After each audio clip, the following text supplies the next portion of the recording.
ravi d'être avec vous ce matin pour ce bel événement. Enfin, quand je vois les beaux outils que vous allez avoir pour progresser et j'espère qu'on vous verra dans les futures compétitions internationales. Cette semaine, on a bien travaillé avec tous ces jeunes. C'est un stage qui était intense, riche. On a travaillé sous toutes les conditions et ils n'ont jamais baissé les bras. Et donc je leur souhaite tout le courage et puis le meilleur pour ce qui va arriver. Les Jeux du Pacifique en 2027, c'est à la maison. Donc on compte sur vous. C'est une très belle initiative, la nouvelle fédération là, avec le nouveau président sont dynamiques, donc les jeunes, vous avez de la chance. Donc, vous preniez conscience que là, ils sont braqués sur vous et qu'ils vont tout faire pour justement vous mettre en avant. Donc à vous de répondre présent à cet appel et merci d'être déjà là.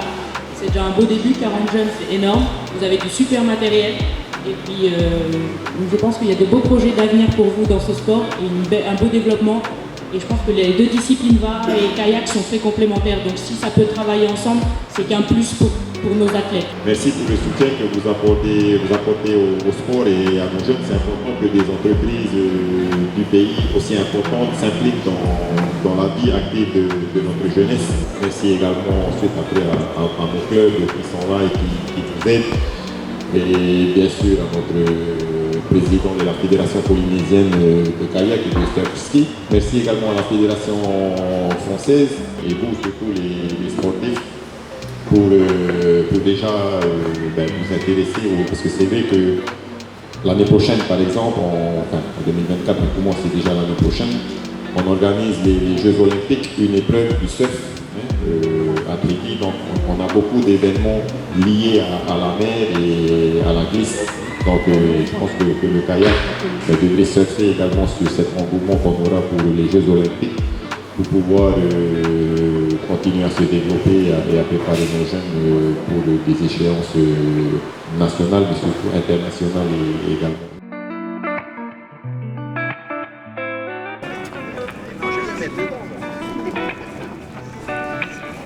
Qui sont faits si la terre commence. Dans les nuits d'aujourd'hui, notre stratégie.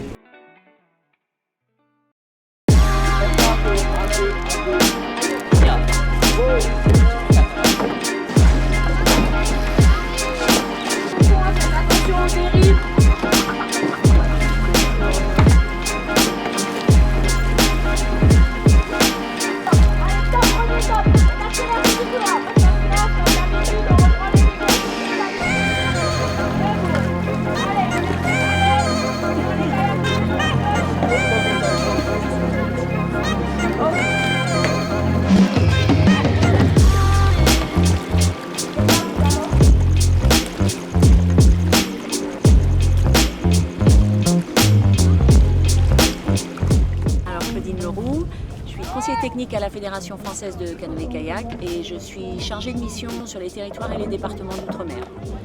Donc je visite les territoires du Pacifique et tous les territoires ultramarins pour faire des diagnostics de pratique ou amener du partage et des expertises sur le territoire en fonction de la demande. C'est-à-dire je m'adapte à ce qui est demandé sur le territoire en prenant en compte le contexte territorial. Moi je fais ça depuis une trentaine d'années. J'ai été entraîneur des équipes de France. Je travaille aussi avec la base, je travaille dans les clubs, j'accompagne les cadres de clubs à développer la pratique compétitive, voire des fois c'est juste la pratique tout court du canoë-kayak. Moi c'est Iloa Echen. Actuellement je suis rentrée dans le cursus fédéral, donc je suis représentante féminine au niveau de la Commission nationale d'Ocean Racing. Je pratique le VA depuis un certain moment. J'entraîne l'équipe féminine sans formation en fait, juste par mes acquis. Et j'ai du coup été contactée par Erengi et Hiro Colombani pour justement essayer de développer un peu le kayak, surtout le kayak féminin en Polynésie et puis les jeunes. Donc l'idée du stage a été évoquée et j'ai dit de toute façon moi j'étais là sur place pour la Viper Race et pour les fêtes de fin d'année. Donc du coup Claudine était avec moi à ce moment-là et c'était une personne qui avait tout à fait les compétences pour réaliser ce type de stage, chose que je n'avais pas. Donc moi j'étais là en fait en soutien à Claudine à ce moment-là. Donc voilà l'idée de venir à deux sur ce stage.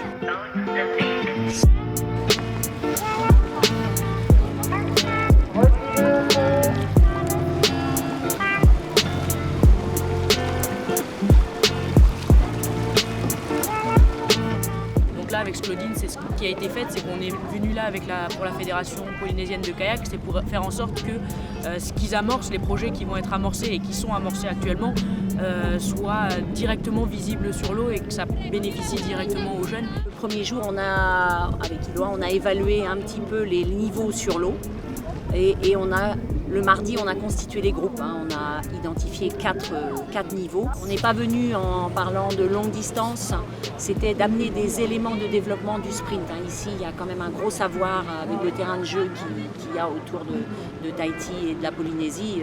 Voilà, la longue distance, que ce soit en VA ou en kayak, il y a déjà pour moi un niveau qui est intéressant. Par contre, en sprint, on est sur quelque chose de plus cadré, c'est-à-dire c'est départ arrêté, on est chacun dans son couloir. Il faut écouter les consignes, il n'y a pas que du visuel. En sprint, c'est pas ok, je monte en bateau, vous regardez comment je pagaie et puis vous faites la même chose. Il faut que les jeunes ils comprennent, il faut qu'ils arrivent à avoir cette discipline de préparation et pas tout de suite. C'est quelque chose, à mon avis, qui va se développer dans les 4, 5, 6 prochaines années. C'est de 8 à 12 ans pour faire un athlète ou un jeune qui va se développer et performer au niveau international. On espère des bases solides et des petites routines, c'est-à-dire comment s'échauffer déjà à terre, les étirements à mettre en place qui sont spécifiques à la discipline. On attend surtout la fédération, que ce soit kayak et VA, qu'elles arrivent à travailler ensemble parce qu'on sait qu'ici le VA est prédominant. Donc les jeunes vont se faire happer par leur club de VA parce que les échéances sont en VA. Donc il faudrait que la fédération tahitienne et la fédération de kayak arrivent à trouver un calendrier qui ne vienne pas empiéter l'un sur l'autre pour que les jeunes puissent faire justement des transferts d'une discipline à l'autre. Donc, faut pas se leurrer, les jeunes vont continuer à faire du VA et le kayak ça va être difficile de les garder parce qu'il y a une grosse influence du VA. Donc mettre des compétitions en kayak, donc bien s'organiser, faire des trucs sympas, des trucs intéressants, ludiques. Donc essayer de tirer profit de ce qui est entre guillemets mal fait en VA pour mieux le faire en kayak, pour pas refaire les mêmes erreurs en tout cas sur nos jeunes, sur les femmes qui sont souvent laissées de côté. Donc faire des choses intéressantes pour eux, ça va être un moyen déjà de se dire aux jeunes là c'est sympa, je vais me préparer pour cette course. Donc les jeunes vont se préparer pendant un mois, ils vont faire la course, ils vont dire j'ai bien marché, c'était sympa, ok. Puis dans 2 mois une autre course et ainsi de suite. Donc les jeunes, les petits en tout cas, les préparer sur un an, c'est illusoire. Par contre, leur mettre des petites échéances comme ça de temps en temps dans l'année, si on arrive à les faire monter 2-3 fois en kayak dans l'année pour des courses, donc avec une petite préparation avant, c'est déjà quelque chose de gagné. Parce qu'on se dit, à 10 ans, il fait ça, à 15 ans, peut-être qu'il se mettra un peu plus dedans, et ainsi de suite. Pour moi, c'est 2 sports complémentaires et complètement... ça serait même très intéressant pour les athlètes de pratiquer les deux parce qu'il y a un transfert au niveau physique, du coup de rame, de l'appui dans l'eau.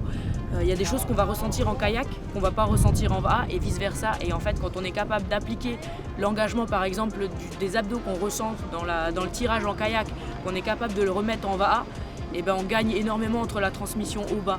C'est plein de petits aspects techniques comme ça et j'ai pu interviewer des marins l'année, par exemple, des kayakistes et des gars qui faisaient du V1 et c'est très riche pour les athlètes de pouvoir pratiquer les deux.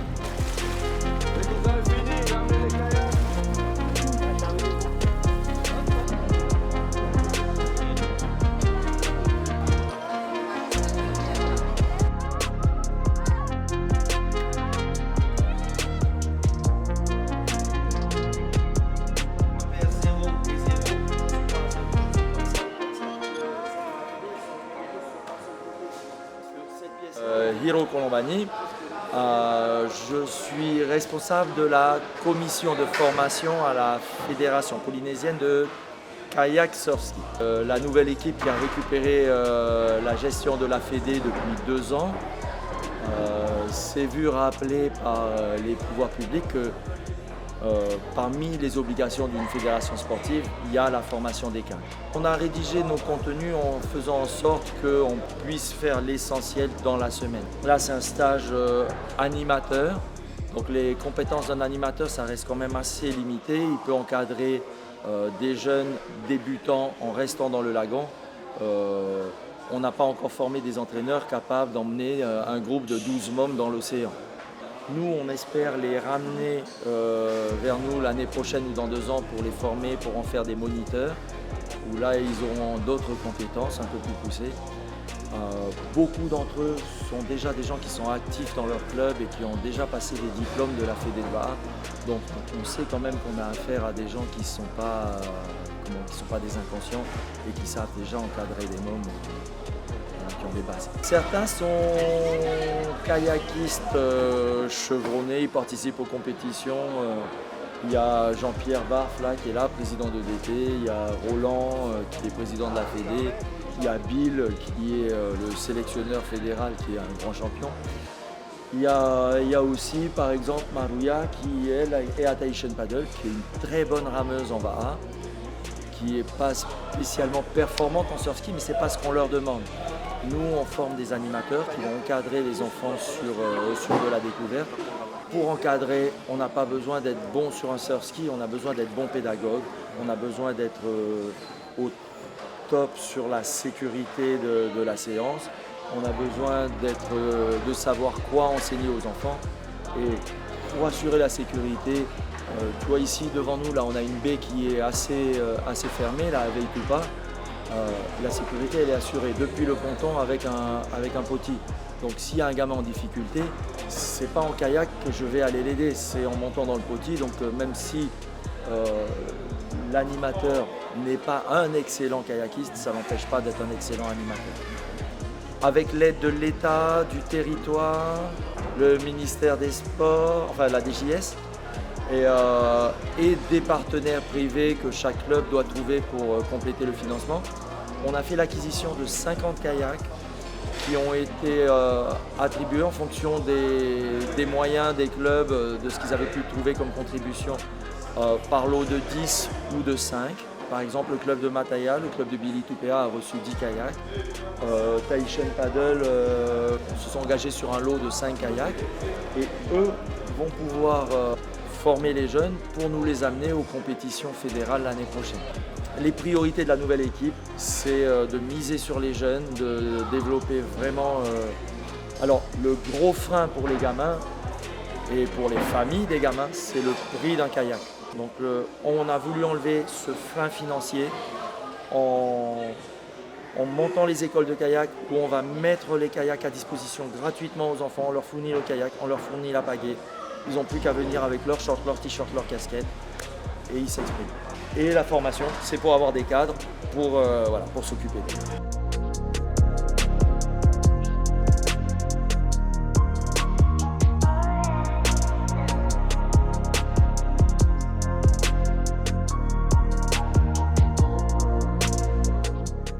Bonjour, Karl Archer, membre fondateur de la Fédération polynésienne de surf-ski à Hurui, 1998. Les clubs fondateurs, c'était des clubs de Va'a qui ont gagné au moins une fois le Hawaii Canoe. Donc, 98, Hawaii Canoe a commencé en 92. Et donc, avec ce groupe de personnes, on a monté la Fédération polynésienne de Va'a Hurui Surf-ski. Et quelques années après, peut-être 2 ans après, le ministre des Sports de l'époque nous a demandé de changer l'appellation puisque ça n'avait aucun sens. On a changé l'appellation connue Fédération thaïsienne de canoë-kayak. On avait, disons, un calendrier de course, on avait des sponsors. Au tout début, j'ai fait venir un Américain qui habitait à Hawaï, c'était M. Bob Toogood, qui est venu nous apprendre les bases du surf-ski. On avait un groupe le matin du côté de Punaru, au club de Punaru, donc Jean-Claude Brandel. Et l'après-midi à 17h, on avait un deuxième groupe du côté de Haru. Donc déjà là, on avait une cinquantaine de personnes de tous bords, hein. Ce n'était pas que des compétiteurs, même des personnes du 3e âge déjà de l'époque. Oui, parce qu'ils étaient intéressés par ce nouveau bateau. Comme aujourd'hui, je pense que les jeunes qui sont là, ils sont aussi dans cette mouvance. Bon, c'est quelque chose de nouveau, tu vois, je dis. Et après, ça surfe bien. Donc, on a eu, nous aussi, les mêmes réactions. Waouh, ça surfe. Mais après, quand tu approfondis le sport, tu sais que cette sous-culture qui est le surf-ski t'amène au kayak olympique.